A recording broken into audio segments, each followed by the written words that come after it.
Hello, my name is James McGrath. I'm a final year health promotion student, and I am asking for your vote to be the next Vice President for Wellbeing and Engagement here at Sligo.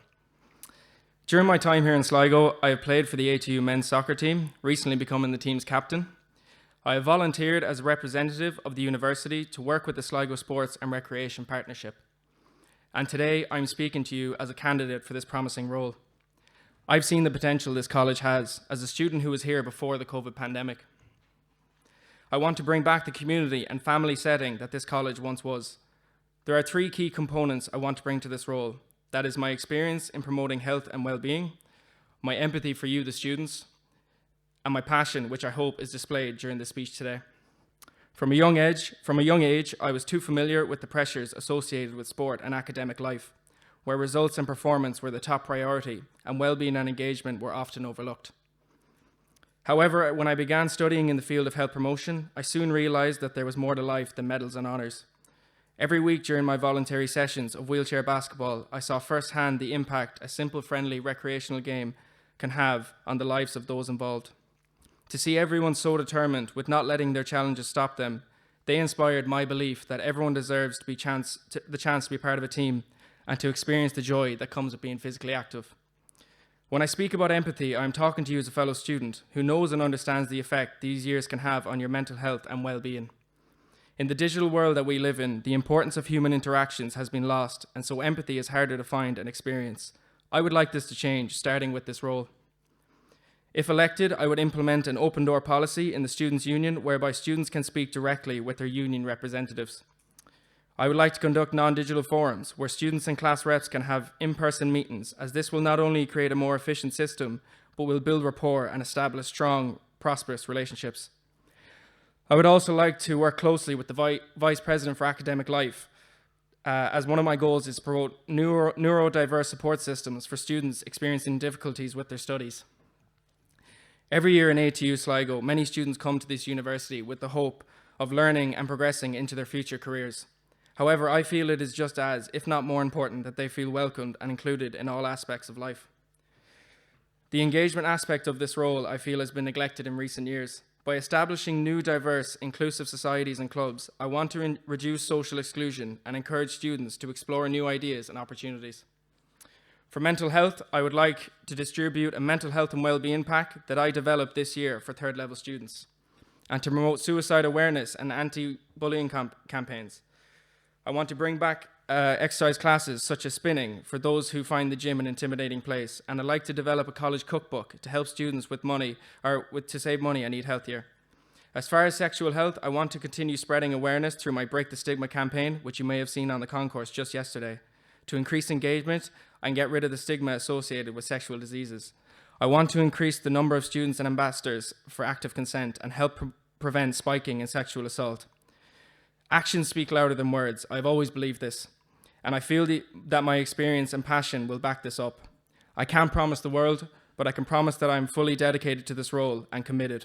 I've dedicated my college years to obtaining the skills and competencies required to be there for the students of ATU, as an advisor, a campaigner, and most importantly, as a friend.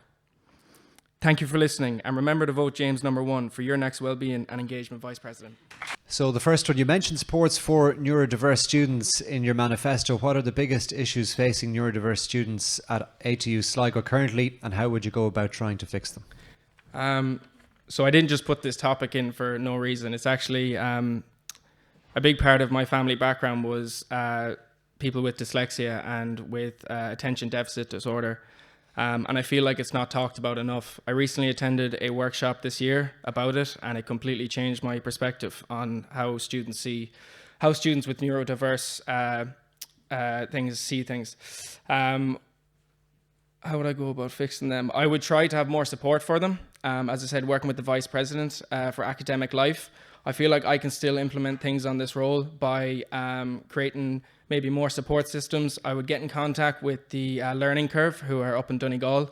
They focus mainly on ADHD, but they also focus on giving people a chance to express themselves and not to look at it as a hindrance and more as a creativity. I'd love to go into more about it, but I see the hand up. So, Thanks, James. Next question. Can you outline one specific strategy you would implement to help elevate some of the financial hardships that students face currently? So as I mentioned, in terms of a strategy, I would like to just give them the tools that can help them save money. I'm not sure how confident I am that we can get new policy and legislations in. As I said, it could take years to get that going. But as I said, I had an idea for a college cookbook, something that, has never been given to me. I've never really been introduced to anything like that. It would be something that is cost effective. Something as simple as the price of food going up can make a huge impact on college students' lives. That's just one example. Trying to think of other ones that I had. Sorry, that's the main one I had for that. What do you think of the Student Assistance Fund in Sligo, and would you like to see any changes to it? I would definitely like to see a few changes. I know that, as mentioned before, there was a delay with it. But as I said, it would be something that it wouldn't be something I would have looked in directly, because it's something that I wouldn't have experienced it before. But I know that many of my friends would be in that situation, and that college has been very difficult for them in that sense. As someone who was on a sporting scholarship, I had support there.